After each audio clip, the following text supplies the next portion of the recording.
Iran की मिसाइलों से अरब देशों में अमेरिका के 85 ठिकाने धू धू कर जल रहे हैं। बहरीन में अमेरिकी ठिकाने जल रहे हैं। कुवैत में अमेरिकी बेस पर जबरदस्त हमले हुए हैं। कतर में जो अमेरिकी सेना के अड्डे हैं वहां पर सीधा मिसाइल स्ट्राइक्स हुई हैं। और हालात ये है कि अमेरिकी सेना को, अमेरिकी हवाई जहाज़ों को बड़े नुकसान की खबर आ रही है। और कई जगह तो ये हाल है कि इलेक्ट्रिसिटी भी बुरी तरह से प्रभावित हुई है, खासकर बहरीन में और कुवैत में। और जो खबरें हैं उसके मुताबिक बड़ा नुकसान हुआ है ईरान की मिसाइल से। अब ईरान का वो गुस्सा देखने को मिलेगा, ऐसा बताया जा रहा है, जिसकी मांग ईरान की 9 करोड़ जनता कर रही थी। देखिए, खैबर मिसाइल और शाहिद ड्रोन ने 4 अरब देशों में हाहाकार मचा दिया है। खबरें इस तरह की भी हैं कि जॉर्डन के कुछ ठिकानों पर भी हमले कर दिए गए। यानी 4 देश, बहरीन, कुवैत, कतर, जॉर्डन में हमले की खबरें हैं। हॉर्मुज में अमेरिका के कई वॉरशिप्स के ऊपर अबू मेहदी मिसाइल्स फायर कर दी गई है। हॉर्मुज की अभी लेटेस्ट अपडेट आनी बाकी है कि वहां कितने जहाजों को निशाना बनाया गया है। देखिए, मैं आपको आगे बताऊं कहां कहां नुकसान हुआ, कैसे नुकसान हुआ और डोनाल्ड ट्रंप अब क्या कह रहे हैं। लेकिन एक बड़ी गौर करने वाली बात है, ये मेरी व्यक्तिगत राय है, मैं पहले से आपको बताऊं। देखिए, ये जंग जब अब शुरू हुई है, ये ऐसे समय में जंग छिड़ी है फिर से जब ईरान के सुप्रीम लीडर अली खामेनेई साहब का जनाजा करबला में है। उनके पार्थिव शरीर को जब करबला ले जाया गया, इमाम हुसैन की दरगाह के पास उनका पार्थिव शरीर था। ऐसे समय में ये जंग फिर से छिड़ी है। क्या ये किसी तरह से कुदरत का इशारा है कि ये जंग अब करबला की जंग है? ये जंग अब सच्चाई और झूठ के बीच आखिरी लड़ाई है। क्या ये इशारा है इस बार? देखिए, ये कितना बड़ा संयोग है कि अली खामेनेई साहब का पार्थिव शरीर अपनी अंतिम रस्मों के लिए जब करबला पहुंचता है, वो करबला जहां पूरी दुनिया वहां इमाम हुसैन का जो है वो एग्जाम्पल देती है, उनकी शहादत को याद करती है, उनकी वीरता को याद करती है। आज उसी करबला में जब इमाम हुसैन की दरगाह के पास और वहाँ पर उस जगह पर करबला की पवित्र ज़मीन पर जब अली खामेनेई साहब का पार्थिव शरीर पहुँचता है, तो एक बार फिर हमले शुरू हो जाते हैं, जंग शुरू हो जाती है। क्या ये इशारा है कि वाकई अब ये जंग करबला की जंग है? देखिए, हालात ये है कि डोनाल्ड ट्रंप ने ये अनाउंसमेंट कर दिया है कि अब ये सीज फायर खत्म हो चुका है। उन्होंने कहा, for me I think it's over, I don't want to deal with them any मोर।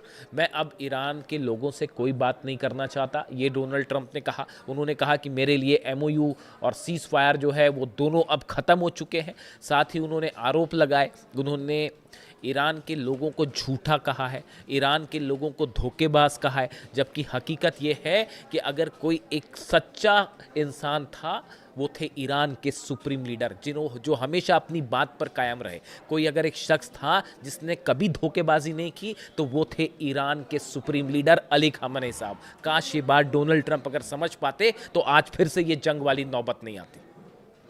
हालात ये हैं, देखिए, जिस तरह से मैंने आपको पिछले वीडियो में बताया कि 5 करीब जहाज़ों की नंबर सामने आए हैं जिस पर ईरान की तरफ से हमला किया गया। और उसके बाद फिर अमेरिका ने खार्ग आइलैंड पर, केशम आइलैंड पर, बंदर अब्बास पर और सीरी आइलैंड पर ज़बरदस्त हमले किए। करीब 80 मिसाइल्स दागी गई। इसका फौरन बदला ईरान की तरफ से लिया गया। ईरान की सेना ने 85 लोकेशंस पर जो है वो मिसाइल दाग दी। अमेरिका ने 80 लोकेशंस पर हमला किए, 80 मिसाइल्स दागी। ईरान की सेना ने 85 ठिकानों पर जो है वो मिसाइल से हमले कर दिए, ड्रोन्स बरसा दिए। उसके बाद हालात अब ये है, अरब देशों में पैनिक का माहौल है। कई जगह एयर स्पेस बंद कर दिए गए। हॉर्मुज में जंगी हालात बिल्कुल वैसे ही हो चुके हैं जो 40 दिन के दौरान थे। और अब ये माना जा रहा है, जो अभी लेटेस्ट अपडेट आया है इस पूरे मामले में, कि अमेरिका और इजराइल के सेना के अधिकारियों के बीच एक बड़ी बैठक हुई है और शायद रात तक का भी इंतज़ार ना हो। ईरान पर इजराइल की ओर से बड़ा हमला तय हो चुका है और इजराइल की सेना, कभी भी इजराइल के फाइटर जेट्स जो हैं वो एक बार फिर ईरान में एंटर करने को तैयार हैं और हमले को तैयार हैं। ये बिल्कुल वैसा ही हाल है जो जंग के समय हुआ था और शायद नेतन्याहू यही चाहते थे। कि एमओयू फेल हो जाए और उसके बाद जो है एक बार फिर जंग छिड़ जाए, यानी अमेरिका और इजराइल बड़े हमले की तैयारी में है और शायद अगले चंद घंटे के अंदर आप देख सकते हैं कि एक बहुत बड़ा स्ट्राइक हो सकती है, ईरान के ऊपर हमला हो सकता है और इसका पलटवार करने के लिए ईरान ने ज़बरदस्त तैयारी कर रखी है। देखिए जो खबरें आ रही हैं उसके मुताबिक मैंने आपको पहले से ही बताया था कि 100 से ज़्यादा मिसाइल्स जो हैं वो अलग अलग लोकेशंस पर, ख़ास लोकेशंस पर टारगेट करके लॉक कर दी गई हैं। अरब के ठिकाने, अरब के जितने पावर स्टेशंस हैं वो निशाने पर हैं, इलेक्ट्रिक स्टेशंस जो हैं वो निशाने पे हैं, ऑयल रिफाइनरीज जो हैं वो निशाने पर हैं। इसके अलावा जो ब्रिजेस हैं अरब देशों के वो निशाने पे हैं। ये बिल्कुल वैसा ही होगा जो डोनाल्ड ट्रंप कह रहे हैं। डोनाल्ड ट्रंप कह रहे हैं मैं ईरान के जो है पावर स्टेशन उड़ा दूंगा, नतीजा ये होगा कि जितने अरब मुल्क हैं वहाँ के पावर स्टेशन पर निशाना होगा। मैं ईरान के ब्रिजेस उड़ा दूंगा, नतीजा ये होगा कि अरब देशों के ब्रिज पर निशाना होगा। वो ये कह रहे हैं कि मैं जितने ऑयल रिफाइनरीज हैं उसको उड़ा दूंगा, नतीजा ये होगा कि अरब देशों की ऑयल रिफाइनरीज पर हमला होगा और अरब देशों के जितने मिलिट्री बेसिस हैं वो निशाने पर है। आईआरजीसी की तरफ से साफ कर दिया गया है कि अगर आप अमेरिका की मदद करते हैं तो आप भी हमारे निशाने पर होंगे। देखिए ये होना तय था, ये होना तय था। जब एमओयू में ये बात साफ लिखी हुई थी कि ईरान का कंट्रोल हॉर्मुज के ऊपर होगा, वहाँ से ईरान अपनी सेना हटाएगा, जहाज़ निकलेंगे और ये बात साफ थी कि ईरान की निगरानी में हर जहाज़ को निकलने दिया जाएगा। लेकिन उसका उल्लंघन करते हुए अमेरिका ने एक नया बाईपास रूट बनाने की कोशिश की चालाकी से ओमान के करीब से, जिसका नतीजा ये हुआ कि ईरान ने उन जहाज़ों पर हमला किया। ईरान की तरफ से कहा गया कि ये बिना हमारी जानकारी के गलत तरीके से ये जहाज़ निकालने की कोशिश की जा रही है, इसीलिए उनको टारगेट किया गया। ये ईरान का कहना है। दूसरी तरफ अमेरिका की तरफ से कहा गया कि जहाज़ों पर हमला हुआ, हमने इसका बदला लिया और अलग अलग 80 लोकेशंस पर जो है हमले हुए हैं, जिसमें आईआरजीसी के कई सैनिक भी मारे गए हैं। इस तरह की खबर है जो खास तौर पर ईरान की नेवी से जुड़े हुए थे, उनकी कैजुअलिटी हुई है। इस तरह की खबरें फिलहाल निकल के सामने आ रही हैं। हालांकि बंदर अब्बास में जो एयरपोर्ट है, मिलिट्री जिसका इस्तेमाल करती है और साथ में जो वहाँ पर नेवी का बेस है वो सुरक्षित है, जो जानकारियाँ सामने आई हैं उसके हिसाब से। यानी फ़िलहाल जो बयान आ रहे हैं, ख़ास तौर पर देखिए ईरान की तरफ से जो बयान आया, ईरान का ये कहना है कि अब डोनाल्ड ट्रंप के पास कोई चारा नहीं है, आपको ईरान की लीडरशिप को स्वीकार करना पड़ेगा, उसको मान्यता देनी पड़ेगी। आपको ये मानना पड़ेगा कि हॉर्मुज जो है वो ईरान का है और ईरान के पास ही रहेगा। जब तक ये बात अमेरिका स्वीकार नहीं कर लेगा तब तक ये जंग इसी तरह से चलती रहेगी। एक बार फिर अमेरिका ने, डोनाल्ड ट्रंप ने ईरान की लीडरशिप पर सवाल उठाया है और उन्हें सिक पीपल कहा, सिक शब्द का यानी बीमार शब्द का इस्तेमाल किया है। ये एक बार फिर इस बात को बताता है कि ईरान की में जो सत्ता परिवर्तन की कोशिश थी वो नाकाम हुई। इसका फ्रस्ट्रेशन अब देखने को मिल रहा है। कुछ एक्सपर्ट्स का इस तरह का दावा है। इन हालात में बड़ी जंग की तैयारी शुरू हो गई है। एक तरफ अली खामनेई साहब की उनकी फ्यूनरल से संबंधित जो है वो प्रक्रिया अब अपने अंतिम दौर में है और पूरा ईरान आपने देखा जिस तरह से करोड़ों लोग सड़कों पर हैं और उनकी सिर्फ और सिर्फ एक मांग थी कि अली खामनेई साहब के हत्यारों के साथ किसी तरह का कोई डील नहीं होनी चाहिए, कोई एमओयू नहीं होना चाहिए, सिर्फ उनसे बदला लिया जाना चाहिए। ये मांग थी ईरान की जनता की, ये मांग थी ईरान के आम लोगों की, जिसके बाद से ही ये साफ हो चुका था। मैंने आपको पहले ही कहा था कि ये आक्रोश, ये गुस्सा ये बता रहा है कि अब ईरान और अमेरिका के बीच कोई डील नहीं हो पाएगी। और देखिए वही बात एक बार फिर साबित हुई, सच साबित हुई और ये जंग फिर शुरू हो चुकी है। अब जो हालात हैं उसके मुताबिक ये माना जा रहा है कि कई अरब देश ईरान के खिलाफ स्ट्राइक में शामिल हो सकते हैं। इस तरह के इनपुट्स आने शुरू हो गए। जिन देशों पर हमला हुआ है, जिन देशों के जहाज़ों को निशाना बनाया गया है, इन पर गौर नज़र रखने की ज़रूरत है। ख़ास तौर पर सऊदी पर, ख़ास तौर पर यूएई पर। क्या इन देशों की तरफ से किसी तरह के कोई हमले होते हैं, इस पर नज़र रखने की ज़रूरत है।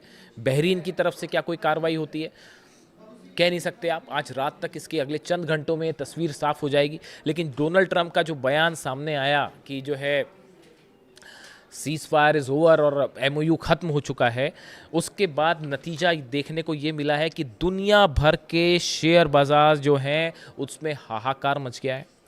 अगर सेंसेक्स और निफ्टी की बात करें, भारत के शेयर बाज़ारों की बात करें, तो सेंसेक्स और निफ्टी जो हैं, सेंसेक्स और निफ्टी दोनों करीब 2% डाउन है और इस गिरावट से निवेशकों को 8 लाख करोड़ रुपए से ज्यादा की चपत लग गई है डोनाल्ड ट्रंप के एक बयान के बाद।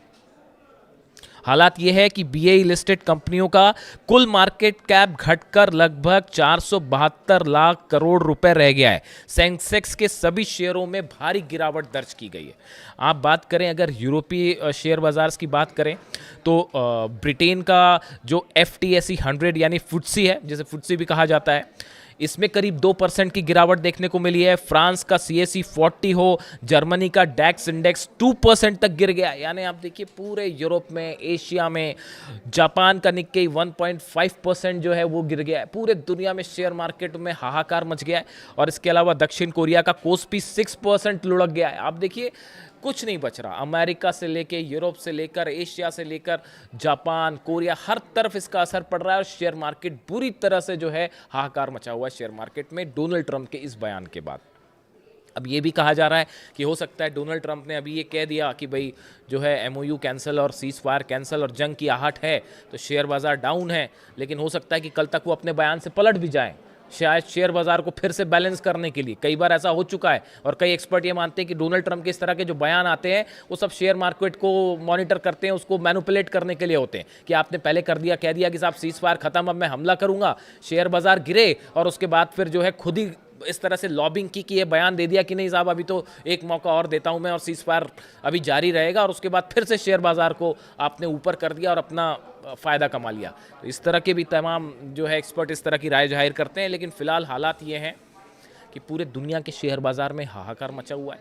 क्रूड ऑयल का दाम जो है वो एक बार फिर तेजी से बढ़ने लगा है और इस जंग की आशंका के बीच पूरी दुनिया की अर्थव्यवस्था में एक बार फिर बुरी तरह इसका बुरा असर पड़ता दिखाई दे रहा है।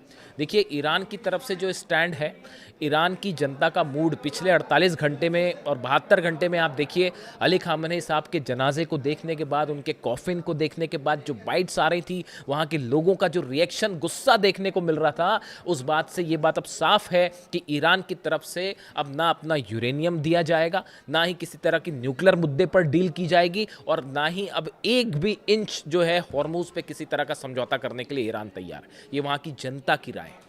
ऐसे हालात में एक भयानक जंग छिड़ती दिखाई दे रही है और कई लोग इसे कह रहे हैं कि ये फिर से एक बार जो है अब वो करबला की जंग शुरू हो चुकी है, आर पार की जंग शुरू हो चुकी है।